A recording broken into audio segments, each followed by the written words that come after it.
Hey everyone, it's Jenna Pacelli at Jenna Pacelli Therapy, and I wanted to talk a little bit about the idea of mirroring and our neurological development as we grow and how important that is in our relationships. So, mirroring is when you think about a baby and a parent, or a caregiver and a baby, you know that the parent is going to often make the same faces as the baby. It's going to coo in the same way. It's going to talk in a higher pitched baby voice. All of these cues from a parent, of the parent paying attention to the needs, the emotions, the physiological states of the baby are really critical for the baby's brain development. Now, if a parent is out in their own world, they have their own trauma, they're depressed, they're anxious, they may be having trouble, most likely, attuning to the child in a way that is effective.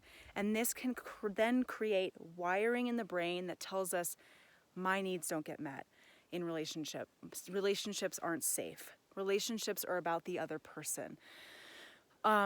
Relationships are scary.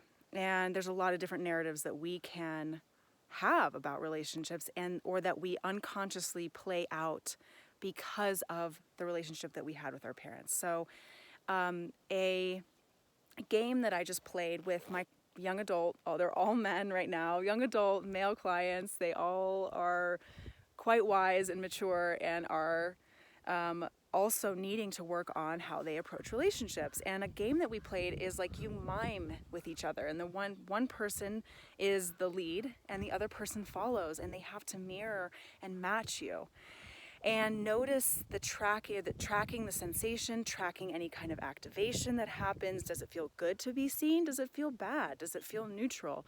And noticing that and processing that. So that's one way of working with this, is just active engagement in that process with another person. This happens in the therapeutic relationship. So it's really important that I'm noticing, for instance, my clients' different states and naming some of those to them when it's appropriate. It's important for parents to learn to attune to their child again, even if their child is an adult or an adolescent, and for us then to also start to mirror ourselves back to ourselves, to be able to pay attention to our own physiology, our own emotions, and be able to respond to our own needs. So this in another term for this is reparenting, or healing our inner child. And there's many ways to do that, but the basic premise here again is to, whatever we were missing in childhood, to then learn through relationship with somebody else what that feels like to be seen, what it feels like to have our needs met, and then be able to do it ourselves. Okay, so this is a huge aspect of therapy. It's really important. That therapeutic relationship is critical for helping people learn how to be in relationship in a new way. So I hope this is helpful. As you can see, again, I'm out in the field. Let me know if there are other questions or things that you think about or you wonder about, especially as it pertains to trauma, to somatic psychotherapy, to healing the body and the mind from the inside out. You know, if cognitive therapies for you haven't worked so well, if you're still feeling really emotional often but you've tried other therapies, ask questions about that. Let me know, like, what are you struggling with? Happy to answer them, happy to connect with you.